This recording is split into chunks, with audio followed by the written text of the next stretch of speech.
Municipal corporation 58వ division Gundla సింగారంలో Teej ఉత్సవాలు ఘనంగా నిర్వహించారు. ఈ ఉత్సవాల్లో మంత్రి ఎర్రబెల్లి దయాకర్ రావు, ఎంపీ కవిత, ఎమ్మెల్యేలు ఆరూరి రమేష్, శంకర్ నాయక్, మాజీ ఎంపీ సీతారాం నాయక్, కుడా చైర్మన్ మర్రి యాదవరెడ్డి, తీజ్ ఉత్సవ కమిటీ చైర్మన్ భానోత్ సింగ్ లాల్ పాల్గొని వారితో కలిసి చిందులు వేశారు.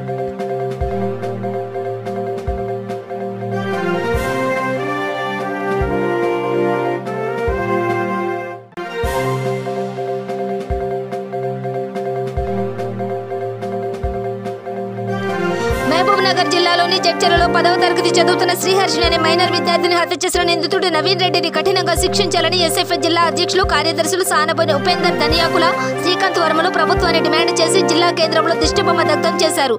రాష్ట్రంలో మహిళలకు రక్షణ చట్టాలు చేయాలని వారు డిమాండ్ చేశారు. లేని పక్షంలో దేశవ్యాప్తంగా అందరినీ ఐక్యం చేసి పోరాటాలు, ఉద్యమాలు ఉధృతం చేస్తామని వారు హెచ్చరించారు.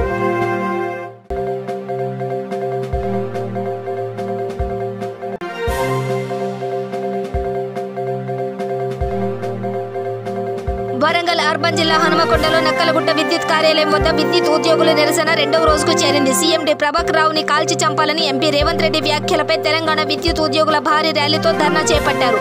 బేషరతుగా రేవంత్ రెడ్డి క్షమాపణ చెప్పాలని డిమాండ్ చేశారు. ఈ ర్యాలీలో పెద్ద ఎత్తున విద్యుత్ సంఘాల ఉద్యోగులు పాల్గొన్నారు.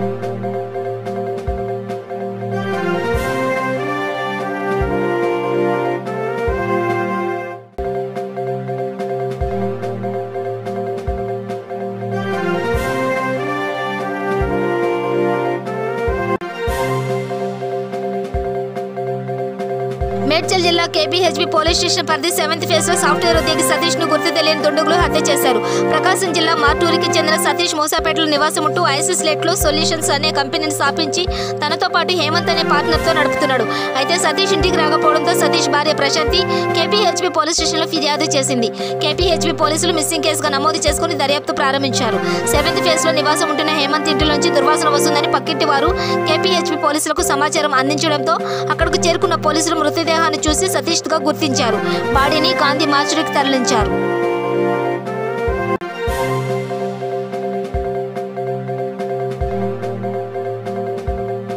తాడిపత్రి మాజీ శాసనసభ్యులు జెసి ప్రభాకర్ రెడ్డి అనంతపురం జిల్లాలో కొలువైన శ్రీ బ్రహ్మరామాదేవి అమ్మవారికి బంగారు ఖడ్గం సమర్పించారు. 235 గ్రాములతో తయారు చేయబడిన ఈ ఖడ్గం ఇరువైపులా సింహాల అలాటన కూడి ఉంది. ఈ బంగారు ఖడ్గం విలువ 9.45 లక్షలు ఉందని దాతలు తెలియజేశారు.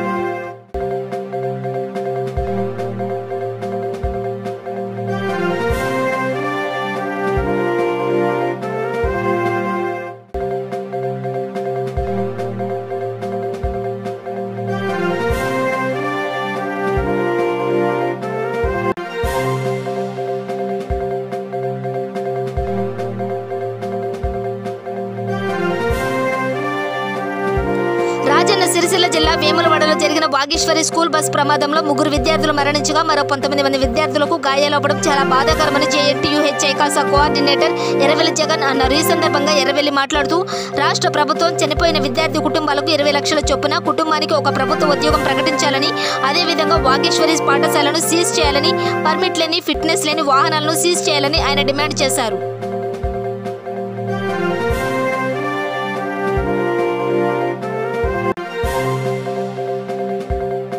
మద్యం మత్తులో తెలంగాణ రాష్ట్ర ముఖ్యమంత్రి కాదు, తెలంగాణ రాష్ట్ర ఆదాయ శాఖ, ట్రాఫిక్ పోలీసులు అవే కాకుండా ట్రాఫిక్ పోలీసులు చెకింగ్ చేస్తున్న డ్రంక్ అండ్ డ్రైవ్ మెషిన్లు కూడా అని గతంలో సుల్తాన్ బజార్ పోలీసులు నిరూపించారు. ఇప్పుడు మీర్ చౌక్ పోలీసులు డ్రంక్ అండ్ డ్రైవ్ మెషిన్లు తెలంగాణ ప్రభుత్వానికి వత్తాసు పలుకుతున్నాయి. గంగారాం అనే యువకుడు తన వృత్తిలో భాగంగా ఉద్యోగం చేస్తూ ఇంటికి తిరుగు ప్రయాణం చేస్తున్న సమయంలో మీర్ చౌక్ పోలీసులు గంగారాంని పట్టుకుని నోట్లో డ్రంక్ అండ్ డ్రైవ్ చెకింగ్ చేశారు. అసలు మద్యం సేవించిన గంగారాం 100 mg టెస్ట్ రావడంతో అవాక్కై ఉస్మానియా ఆసుపత్రిలో చెకింగ్ చేయగా మద్యం అనుభవాలు అసలు రాలేదు. దీంతో సైబరాబాద్ పోలీసులను ఆశ్రయించి మీర్పేట్ చౌక్ పోలీసులపై ఫిర్యాదుకు సిద్ధమయ్యాడు గంగారాం.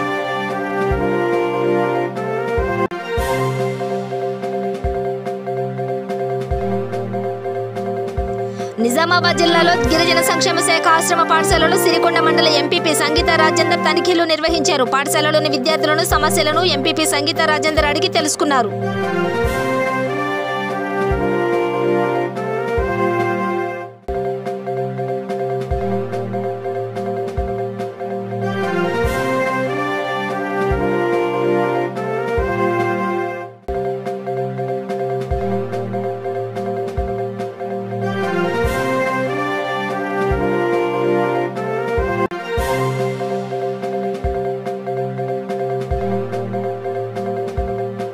కామారెడ్డి జిల్లా మహేశ్వరం నియోజకవర్గం తుక్కుగూడ మున్సిపాలిటీలో జరిగిన బీజేపీ బహిరంగ సభలో గోషామహల్ ఎమ్మెల్యే రాజాసింగ్ పాల్గొన్నారు.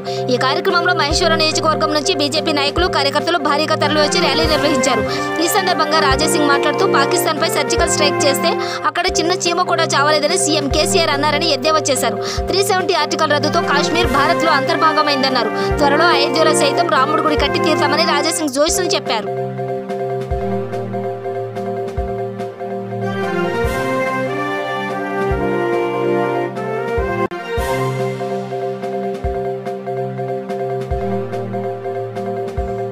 సైదాబాద్ పోలీస్ స్టేషన్ పరిధిలోని సింగరేణి కాలనీలో దారుణం చోటు చేసుకుంది. ఓ వ్యక్తిని బండరాళ్లతో తల పగలగొట్టి దారుణ హత్య చేశారు గుర్తు తెలియని దుండగులు.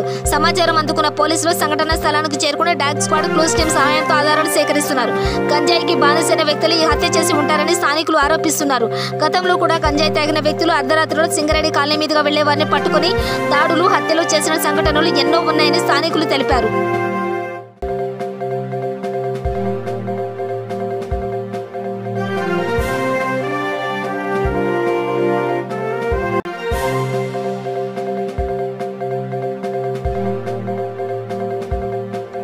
కామారెడ్డి జిల్లా బీర్కూరు మండల కేంద్రంలోని ప్రాథమిక వ్యవసాయ సహకార సంఘం ముందు రైతులు ఆందోళన చేపట్టారు. గ్రామంలో రైతులు 15 రోజుల క్రితం వరి నాట్లు వేశారు.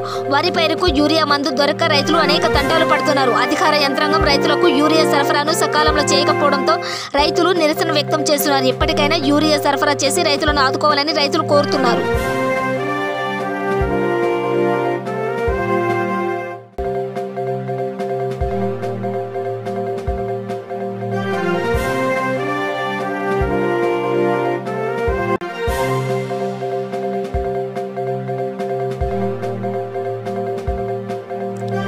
కర్నూలు జిల్లా నంద్యాలలో ఇసుక కొరత నిరసనగా టీడీపీ మాజీ MLA Brahmanandareddy, MLC NMD Farooq ఆధ్వర్యంలో టీడీపీ కార్యాలయం దగ్గర నుంచి ఎంఆర్ఓ ఆఫీస్ వరకు ర్యాలీ నిర్వహించారు.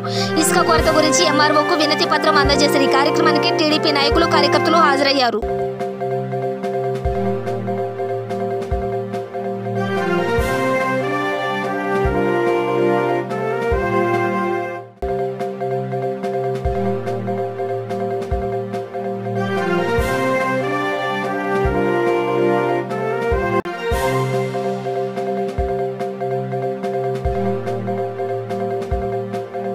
మొక్కల పెంపకంతోనే భావి తరాల మనుగడ సాధ్యమని, మానవ మనుగడ కొనసాగాలంటే హరితహారం ఎంతగానో ఉపయోగపడుతుందని ఎంపీపీ బుద్దే సావిత్రి పేర్కొన్నారు.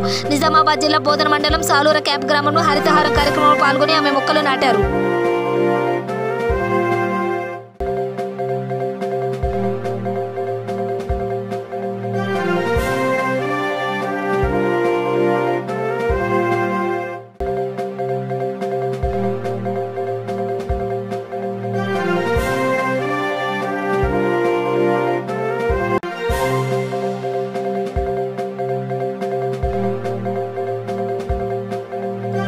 మెదక్ జిల్లా కోల్చార మండలం స్థానిక గ్రామ పాఠశాలలో మండల స్థాయిలో క్రీడలు ప్రారంభించడం జరిగింది. ఈ సందర్భంగా జెడ్పీహెచ్ఎస్ ప్రధానోపాధ్యాయులు మాట్లాడుతూ ఆటల వల్ల శరీరానికి వ్యాయామం అవుతుంది, చదువుతో పాటు ఆటలు విద్యార్థులకు ఎంతో ఉపయోగకరంగా ఉంటాయని తెలిపారు.